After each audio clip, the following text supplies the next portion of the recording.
OpenClaw can look like another chatbot at first, like ChatGPT or Claude with more setup. But I think the real shift with systems like this is bigger than prompting. Instead of using one AI tool at a time, you start building a workspace where different AI agents handle research, reporting, approvals, tracking, and repeatable workflows together, while you stay as the human in the loop. So today, I'm setting up OpenClaw on Agent 37 and testing whether it can actually run like a real AI workspace instead of just another chat app.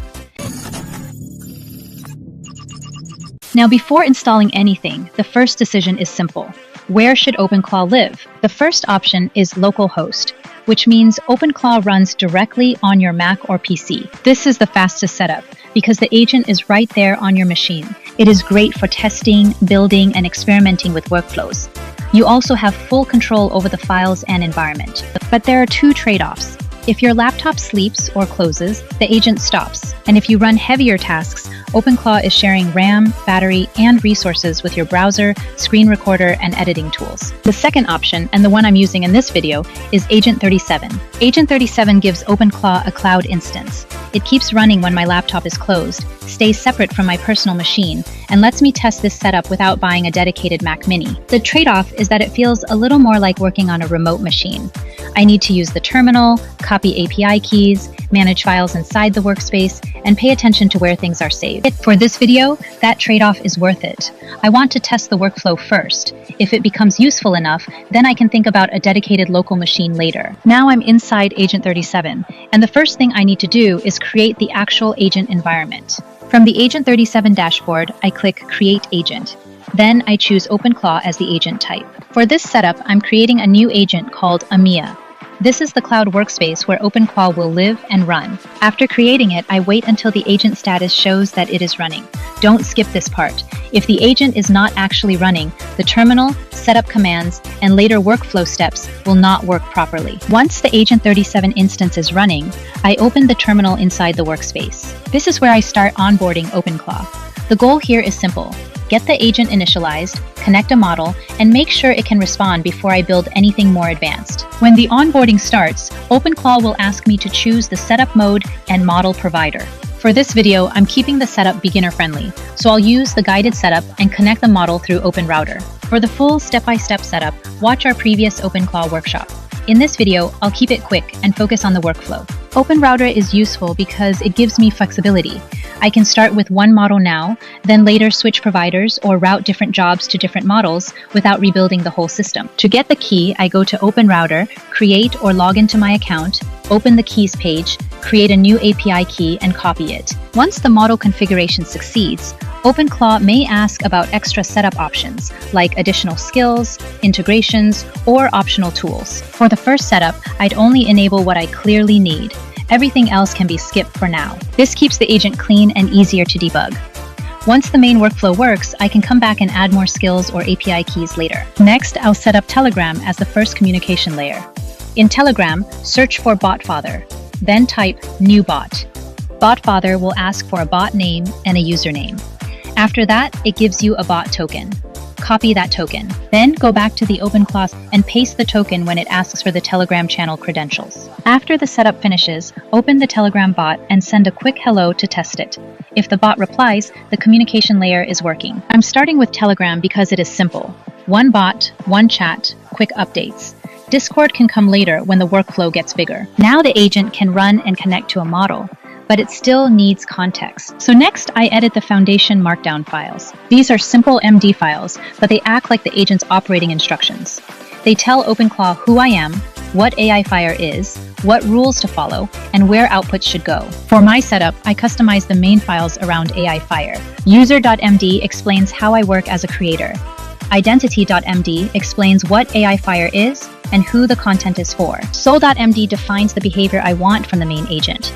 Practical, organized, and review-focused. Agents.md is where I can define the agent crew structure, like coordinator, researcher, analyst, and workflow builder. Tools.md explains folders, tools, and workflow rules. Heartbeat.md controls periodic checks, but I keep it almost empty for now to avoid extra background calls and token usage. Memory.md is for approved long-term context only. The point is simple. If I want better AI Fire workflows, the workspace needs AI Fire context before I ask it to do real work. Next, I need a way to actually see what OpenClaw is doing. So I ask it to build something I call Mission Control, a starter dashboard for AI Fire. The main goal here is simple. Instead of leaving outputs scattered across chats and folders, I want one workspace where OpenClaw can save everything and let me review it later visually. The prompt is basically a build brief. I tell OpenClaw, create tabs for content, research, reports, approvals, team, and skills. Then, the most important part, read from real workspace folders, not fake demo data. After OpenClaw builds it, the first version looks like this. And to be honest, it's pretty raw. The interface is simple, the UI still needs polish, and some tabs may not read the right folders on the first try. But that's expected for a first build.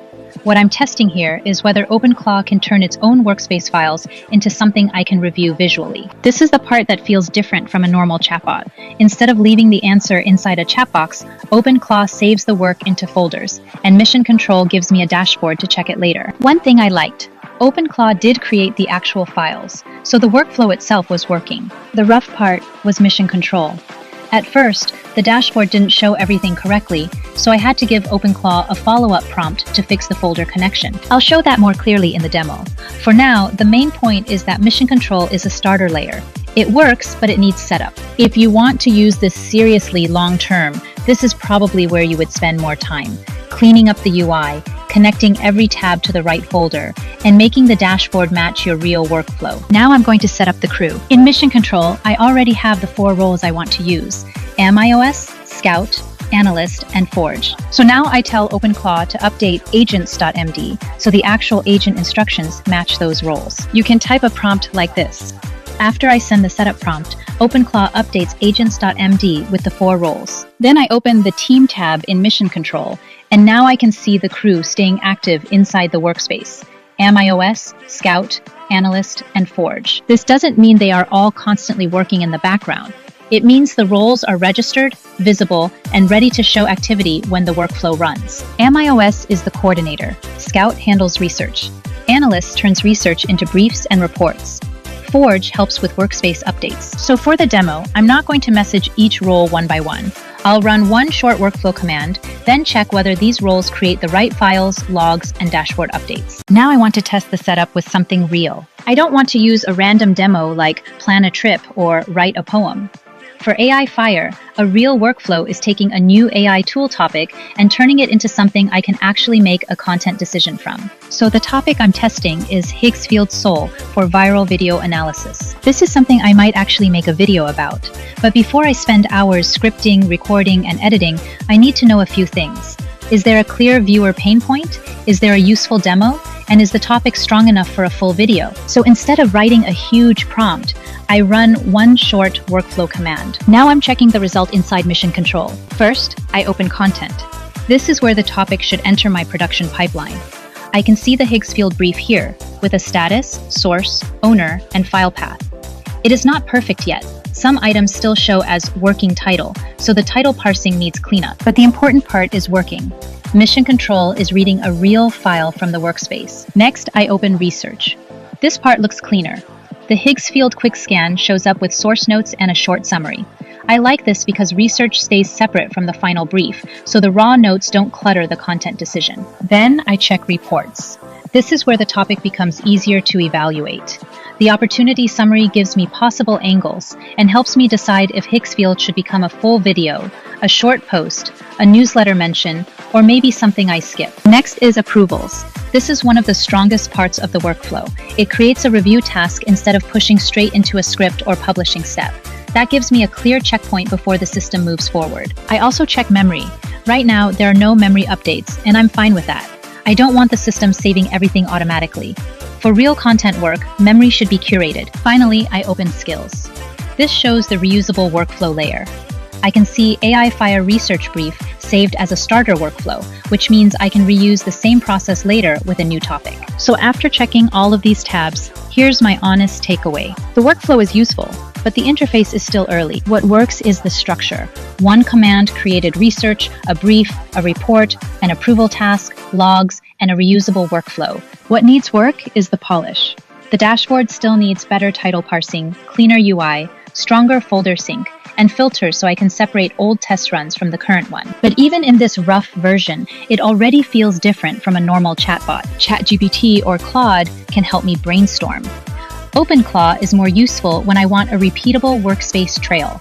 Files, review steps, logs, and a dashboard I can come back to later. Quick pause. If you want practical AI workflow breakdowns like this, subscribe to AI Fire to get the full setup notes, prompts, and real tests behind these agent workflows. If this becomes a real AI Fire workspace, the next question is how I manage the communication around it. For now, Telegram is enough. It is simple, fast, and easy to test. But if the workflow starts producing research updates, approval tasks, logs, and alerts, one Telegram chat can get messy. That is when I would consider Discord. Discord is useful because I can separate updates into channels like research, content ideas, approvals, and agent logs. I would not set this up too early. My rule is Telegram first, Discord later. Get the workflow working before adding more communication layers. If I want to add Discord, I would simply message, "Help me set up Discord as a communication channel." It should walk me through creating the Discord bot, giving permissions, and connecting the channel. But before I add more channels or more automation, I'd set up a backup. At this point, OpenClaw is no longer just a blank setup. It has mission control, markdown files, research notes, reports, review tasks, logs, and reusable workflows. So imagine spending hours getting all of this to work. Then one bad change breaks the dashboard, or the agent edits the wrong file. That would be painful. So GitHub becomes my saved checkpoint. I ask OpenClaw to back up the workspace safely. The important part is safety. Don't push API keys, bot tokens, .env files, node modules, build folders, or temporary files. OpenClaw scans the workspace, creates a git ignore, shows me the staged files, and waits before committing. Then I create a private GitHub repo and push the workspace. In my case, the cloud instance couldn't ask for GitHub login, so I used SSH. OpenClaw generated a public key, I added it to GitHub, then pushed the main branch. Now I can open GitHub and see the workspace backed up. This is my rollback point. If I keep changing mission control, fixing folder paths, or improving workflows, I have a clean version I can return to. After backup, I would not rush into giving OpenClaw more power. I would improve the setup in this order. First, permissions. Right now, I'm comfortable letting OpenClaw create research, briefs, reports, review tasks, logs, and dashboard updates. But I would be careful before connecting anything more sensitive, like email, publishing tools, payments, or client accounts. My rule is simple.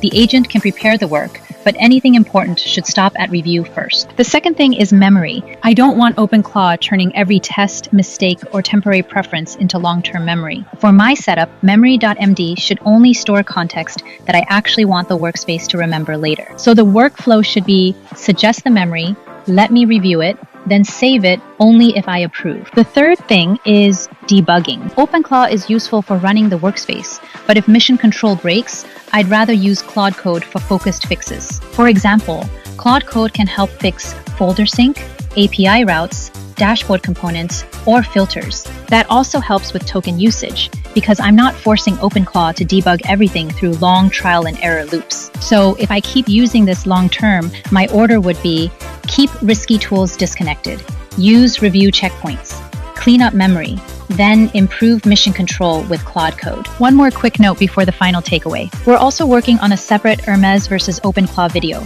so check that one if you want to compare which agent setup fits your workflow better. So after testing the full setup, here's my honest takeaway.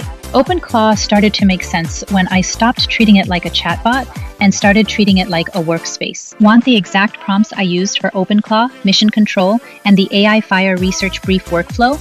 Comment prompt below, and I'll know what to share. For more real AI workflow tests like this, subscribe to AI Fire. Thanks for watching, and I'll see you in the next one.